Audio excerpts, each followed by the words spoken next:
Hi there, this will be by far the longest video of my channel. That's because I feel like I'm almost compelled to make it. I have not done much with this channel for various reasons, but here's why I'm doing this. I wanted to give my 2 cents into the hashtag CFB Play Don't Pay. I, like many others, was furious at Electronic Arts over what they did, which if you personally know me, I don't get frustrated, let alone angry very often. I want to make it clear that when I'm talking about this, I am talking about the higher ups at EA and not the developers. It seems clear to me that the developers care about making a great game, which is exactly what I want game companies to do. Without getting into all the details, I have not bought College Football 27 yet. I had pre-ordered 25 and bought 26 shortly after release, but I have not bought 27 yet. At this point, I'm not sure if I will. To try and put that into context, I'm old. I started playing on the original college football, Bill Walsh, on the Sega Genesis. For lack of a better word, I've been an EA loyalist all this time. From Sega Genesis up until this time, I've bought most of their games, from college football and Madden, the now defunct NBA Live, and others. I was always excited when an EA game was being released. Still am somewhat to this day, although less now so that I'm old, since I am old. I've been one to stick up for EA when people talk about how EA is a terrible company. I never felt it. Now I'm part of it. I'm angry, less so than a couple days ago, about how they did not tell the gamers they brought in to Chicago about the microtransactions coming into Dynasty and Road to Glory in CFB 27. I'm angry about how they did it. I'm not against microtransactions in every case. I understand about them being in online competitive modes. What I'm angry about is pushing people towards them by making the game worse. I'm pretty much only a Dynasty person, and I find it awful that to push towards microtransactions, they had to get rid of the fast and fastest coach XP settings and got rid of the XP sliders. Many thanks to Bordeaux starting the hashtag CFB Play Don't Pay and work by tons of others. EA backtracked on this somewhat.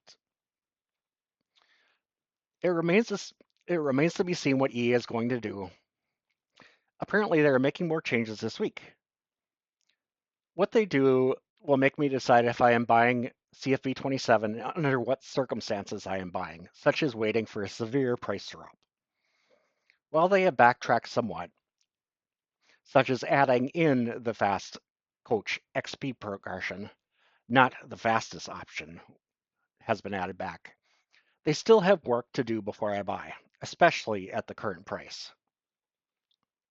What needs to be done as far as what I am wanting? Basically, restore the XP settings from CFB 26, which is bringing back the fastest coach XP, and also bringing back the XP sliders.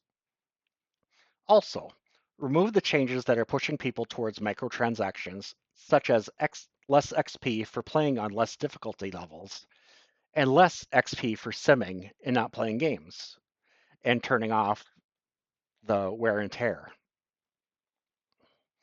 I am fully into letting people play single-player Dynasty and Road to Glory how they want.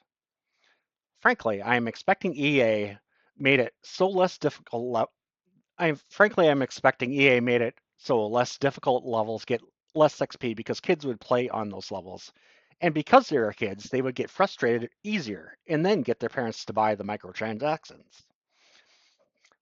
I believe in being open, which we all concede now that the higher ups at EA are not. Depending on the game, I myself will play on easier difficulties. Maybe it's because I'm old, maybe it's just because I'm not good, maybe I was never good or something else, but I play on lower difficulty in college football and Madden, and I also have sliders that help me, such as throwing less interceptions and having better offensive line blocking. Which even with all that in my favor, I still managed to not do so great, such as throwing 2 picks in my San Diego State Dynasty, which is shown here against Hawaii. I do not condone people making fun of others for their playstyles. How do I get enjoyment? I don't want to dominate games, and I want the chance of losing games. Yet, I do not want really difficult games.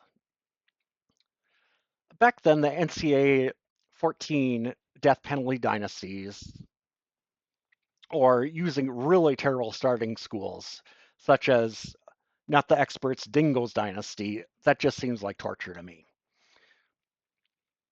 I'm not against microtransactions per se in single player Dynasty. One instance that would make sense to me would be getting people to pay for uniform packs, especially if they're fictional ones where the school has not created those. Depending on the pack, I myself may buy one or more. However, the game must be good first.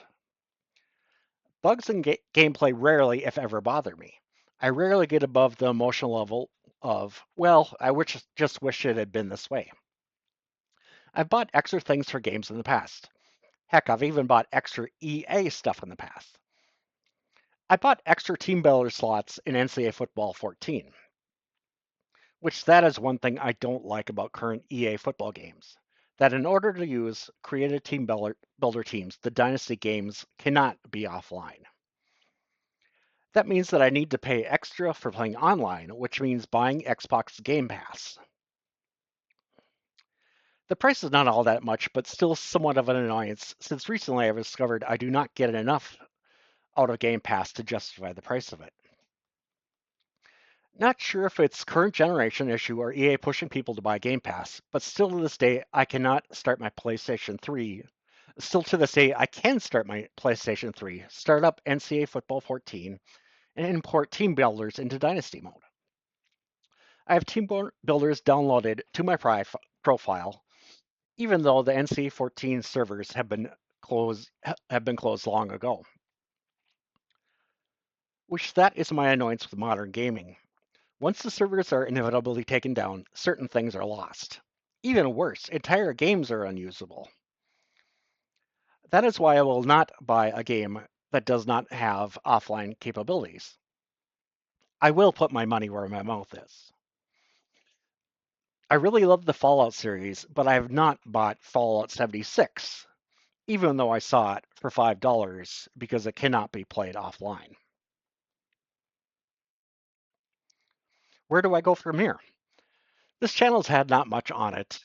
That's for a few reasons. The biggest is, or maybe not was, that I do not like the editing process. That may not be the case anymore. The editing process was more of a pain because I was having to go through the painful process of saving clips on Xbox, which could be 3 minutes at maximum. Then I would have to do is go into the app on my phone, download each clip, edit each clip, and then upload to YouTube. I had a family laptop all these years, but my daughter was using it all the time and it was a hassle to move it and set it up again where I needed it. She has a new laptop now, so this one I can hook up to the Xbox and editing is much easier, although I have zero idea what I'm doing. So the editing process is easier, but now I have less time on my hands for a great reason. I've been out of work for a few months, sadly because my job was moved across the country. The job market has been terrible. Happily, I have a new job starting this week. The commute isn't terrible. It's better than I've had for decades. But it's time working and time commuting, and editing and uploading game videos takes time, and consequently, that's less time than actual playing games, which does not seem like a good thing. So this is my stance on all of this. I'm always welcome to hear others' perspective. I don't condone shaming others because they have bought the game or have bought the microtransactions. Thank you for your time.